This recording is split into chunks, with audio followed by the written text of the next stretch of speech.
জুলাই জাতীয় সনদের সংবিধান সম্পর্কিত প্রস্তাবগুলো বাস্তবায়নের পদ্ধতি নিয়ে আজ আবারও রাজনৈতিক দলগুলোর সঙ্গে আলোচনায় বসবে জাতীয় ঐকমত্য কমিশন। বেলা 11:30টায় রাজধানীর ফরেন সার্ভিস একাডেমির দোয়েল হলে শুরু হবে আলোচনা। আজকের বৈঠকে সনদ বাস্তবায়নের উপায় নিয়ে দলগুলোর মতপার্থক্য কতটা কমেছে তা শুনতে চাইবে কমিশন। দলগুলো চাইলে বিশেষজ্ঞদের সুনির্দিষ্ট ও পরিমার্জিত পরামর্শগুলো প্রস্তাব আকারে তুলে ধরবে ঐকমত্য কমিশন।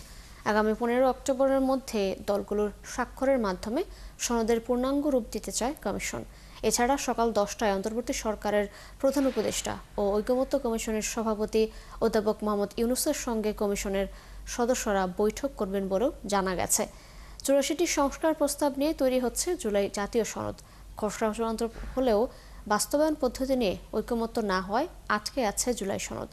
বাস্তবায়নের উপায় ঠিক করতে গত সেপ্টেম্বর মাসে রাজনৈতিক দলগুলোর সঙ্গে 3 দিন আলোচনা করেও একমত হতে পারেনি কমিশন।